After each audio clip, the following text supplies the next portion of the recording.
Example சொல்றா குட்டி. 8 பாயிண்டா? 8.30.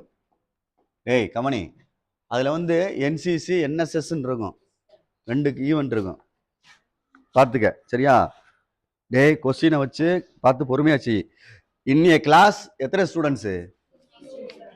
50 ஸ்டூடெண்ட்ஸு. அப்போ டோட்டல் நம்பர் ஆஃப் ஸ்டூடெண்ட்ஸ் என்ன ஆஃப் எஸ் அப்படின்னு அர்த்தம் 50. சரியாடா? இதை மறந்துடாத. நெக்ஸ்ட் வந்து 28 ஆப்டட் ஃபார் என்சிசின்னு இருக்கு. நீ வந்து ஏ வந்து ஏன்னா என்சிசின்னு எடுத்துக்கிறோமா? அப்படி ஏ வந்து என்சிசி சரியா? பி வந்து இன்னொரு ஈவெண்ட்டு, அது என்எஸ்எஸ். மறந்துடாத, நம்ம எடுத்துக்கலாம். நீ வாட்டில் இதுக்கு என்ன வருது, இதுக்கு என்ன வருது, அப்போ நீ வாட்டில் என்ன பெண் போட்டு செஞ்சுக்கிட்டே இருக்க முடியாது. ரைட்டா தப்பா? இப்போ கலர் பந்துன்னு வச்சுக்கவேன், ரெட் என்ன ஃபார்னு வரும், பிளாக்னா என்ன பின்னு எழுதிக்க, அப்படி கொண்டு போகலாம் கணக்க. இதில் என்ன பெண்ணு கொண்டு போனால் என்ன பெண்ணே தெரியாது, திருத்தவனுக்கும் தெரியாது, நம்மளுக்கும் தெரியாது. அதனால் அந்த ஈவெண்ட்டை ஏன்னு எடுத்துக்கோ, அது பின்னு எடுத்துக்கோ சரியா? என்ன ஆஃப் ஏ அப்படின்றது என்சிசியில் கலந்துக்கிறவங்க 28 பேர் அப்படின்னு அர்த்தம். என்எஸ்எஸ்ல கலந்துக்கிறவங்க 18 பேர். பாரு அதில் கொஸ்டினை பார்த்துக்கோ, 18 பேர். ரைட்டு எதுரா? 30 சாரிடா, இடையில இருக்கு 30டா. 18 வந்து 2 போத்துன்னு நினைக்கிறேன். அண்டு 18 ஆப்டட் போத்துனா அண்டு இன்டர்செக்ஷன், மறந்துடாத. போத்துன்னு கொடுத்துருக்கடா, அது வந்து இன்டர்செக்ஷன்டா, நடுவில் வேணா எழுதிக்கிறேன் தம்பி, பார்த்துக்க. இன்டர்செக்ஷன் நடுவில் எழுதிக்கிறேன். எத்தனை பேர்? 18 பேர். புரியுதான்னு பார்த்துக்க. இப்போ நான் இப்போ எழுதிட்டேன், புக்கை வச்சுட்டோம். இப்போ எப்பயும் போல ப்ராபபிலிட்டி கண்டுபிடி. எப்பயும் போல ப்ராபபிலிட்டி கண்டுபிடினா ஒரு ஸ்டெப்பை கண்டுபிடிச்சு நிறுத்திடு. ஒரு ஸ்டெப்பை கண்டுபிடிச்சு நிறுத்தினா இதுக்கு கண்டுபிடிக்கன்னு வச்சுக்க. இல்லை தனியாக எழுதிக்கிறோடா தம்பி, கொஞ்சம் தள்ளி எழுதிக்கிறோம், ஏன்னா 3 ஈஸியாக முடிச்சிடலாம்ல. என் ஆஃப் ஏ 28டா? ரைட், இந்த அப்படி சிம்பிளாக முடிச்சு விட்டுறலாம். அதுக்காண்டி சொல்கிறேன், தனித்தனியாக ப்ரெசன்டேஷன் நீ பண்ணிக்க, உனக்கு நீ தான் அழகாக ஆக்கிக்கிறேன்னு. ரைட். இப்போ இதுக்கு வந்து பி ஆஃப் ஏ கண்டுபிடிச்சோம்னா என் ஆஃப் ஏ பை அவ்வளோதான். கொஸ்டின்ல அப்புறம் கேட்கறது அப்புறம் பார்த்துக்குருவான், நான் கொடுத்ததை வச்சு கண்டுபிடிச்சிக்கிட்டு இருக்கேன். 28 அடிக்கலாம் வேண்டாம் சரியா? ரைட். இங்க இது கண்டுபிடிச்சிக்கோ, எது? P of B. அப்போ n of B by n of S 30/50.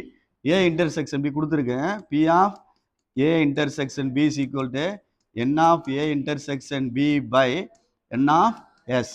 சொல்கிறா தம்பி, 18 அவ்வளோதான்.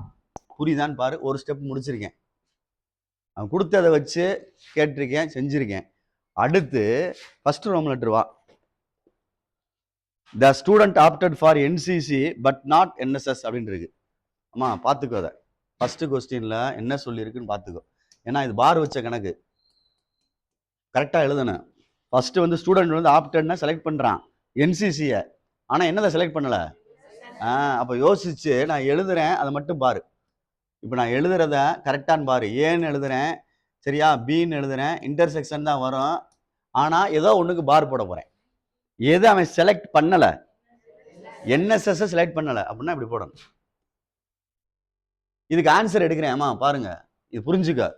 ஏ வந்து செலக்ட் பண்ணுறான், பி என்ன செய்யலவன் செலக்ட் பண்ணலை. இதுக்கு எழுதையில் பார் போடாத எழுதி மைனஸ் போட்டு இன்டர்செக்ஷன் போடணும். பார் போடாத எழுதி மைனஸ் போட்டு இன்டர்செக்ஷன் போடணும். இதுக்கப்புறம் நீ தான் ஆன்சர். பி ஆஃப் ஏ என்ன இருக்கு? 28/50 minus P of A intersection இந்த இருக்கு பாரு, 18/50. சரி பண்ண எவ்வளோ வரும்? 10/50. அடிச்சா 1/5. சரியான்னு பாரு. ஒரு ஆன்சர். நீ மேலே எழுதுறனா எழுதிக்க, சென்டென்ஸில் அந்த கொஸ்டின் எடுத்து எழுத தெரியாதா, எடுத்து எழுதிக்க. Second one, the student opted for NSS. அப்போ பிஏ செலக்ட் பண்ணுறான், அப்படித்தானே? பார்த்துக்கோ, இதே மாதிரி எழுதுது. பி ஆஃப் எழுதி ஏன்னு எழுதி இன்டர்செக்ஷன் பின்னு எழுதிரு. இது இல்லை, என்எஸ்எஸ் செலக்ட் பண்ணுறான், என்சிசி வேணான்றான் சரியா? அப்போ 1 P of B minus P of A intersection B. இது மனப்பாடம் பண்ணாத, எதுக்கு பார் போடலையோ அதை போட்டு அப்படி எழுது ஃபார்முலா சரியா? மறந்துடாத. இதுக்கு என்னம்மா? இது 30/50 30/50 மைனஸ் ஏ இன்டர்செக்ஷன் பி 18/50. அப்போ என்னடா 12/50. அடிக்கலாமா பாரு, 6/25 பாரு. 6 2 சார் 12, 25 2 சார் 50. சரியான்னு பார்த்துக்கோ. அடுத்து என்னடா கொடுத்துருக்கு தம்பி ராஜாகிளி? Student opted for exactly one of them கொடுத்துருக்கு. என்ன கொடுத்துருக்கு? எக்ஸாக்ட்லி ஒன் ஆஃப் தம், ஏதாவது ஒன்று அப்படின்ற மாதிரி பார்த்து நிதானமாக செஞ்சுக்க. எக்ஸாக்ட்லி ஒன் ஆஃப் தம் கொடுத்துருக்கு. அது 2 ஆன்சரை கூட்டினா போதும்னு சொல்லுவாங்க. அந்த 2 ஆன்சர் கண்டுபிடிச்சோம்ல, ஏதாவது ஒன்றை செலக்ட் பண்ணால் போதும் அப்படின்ட்டு எழுதி கூட்டினாலும் சரி, இல்லை அப்படியே நீ எழுதினாலும் சரி. தம்பி கவனிச்சுக்க, 3வது ஆன்சர் எக்ஸாக்ட்லி ஒன் ஆஃப் தம்னா 2ல் ஏதாவது ஒன்று எடுத்துருக்கணும். இது இல்லைன்னா இது அப்படியே எடுத்துக்க வேண்டியதான். 2 ப்ளஸ் பண்ணிட வேண்டியதான். இல்லை சார் நான் எழுதுறேன்னா ஒழுங்காக எழுது. P of A intersection B bar plus P of A bar intersection B. மனப்பாடம் செய்து விடாதே, இது 2ஐயும் கூட்ட வேண்டும், நான் வச்சுக்க. அப்போ 1/5 ப்ளஸ் 6/25. அப்போ என்ன ஆகும் பாரு, 25 எல்சிஎம். இங்கே என்ன வரும்? 5. மேலேயும் 5. 1 5 5 ப்ளஸ் 6. அப்போ என்ன வந்துடும்? 11/25 அப்படின்னு அர்த்தம். புரியுதான்னு பாரு. Very very important formula. இது பப்ளிக் கொஸ்டின். இப்போ இந்த வருஷம் 12th அக்கா எழுதுச்சுன்னு நினைக்கிறேன். கேட்டுக்க வேணா அதுகள்கிட்ட. உண்மையத்தான் சொல்கிறேன். இதெல்லாம் கேட்பாங்க, செய்ய மாட்டாங்க பயலுக. இன்னமும் பெரிய குலக்குத்த மாதிரி. இதுக்கு மேலே ஒன்றும் செய்ய முடியாது. 8.27 சொல்கிறா. இந்த வரண்ட தம்பி 8.27ரா. எத்தனை டைஸ் ரோல்டு அப்படின்னா? ஆமாம், எஸ் வந்து டபுளாக எழுதணும். 1,1 1,2 1,3 1,4 1,5 1,6 அப்படி வீட்டுக்கு தான் போகணும். 2,1 2,2 2,3 2,4 2,5 2,6 எழுதித்தான் ஆகணும், பார்த்துக்கோ. 3,1 3,2 3,3 3,4 3,5 3,6 பார்த்துக்கோ. அடுத்து என்னடா? 4,1 4,2 4,3 4,4 4,5 4,6. அடுத்து 5,1 5,2 5,3 5,4 5,5 5,6. அடுத்து என்ன வரும்? 6,1 6,2 6,3 6,4 6,5 6,6. மொத்தமாக ஒரு வரிசைக்கு 6 இருக்கும், 6 நம்பரு. என்ன பஸ் வந்து இந்த கணக்கு முக்கியமான கணக்கு, பார்த்துக்கோ சொல்லிட்டேன். 5 மார்க்கில் கேட்பாங்க 6ன்ற கணக்கு மாதிரி. சரி, இப்போ ஃபர்ஸ்ட் என்ன கேட்டிருக்கு அப்படின்ட்டு பாரு. அந்த 6க்கு முன்னாடி வாசி.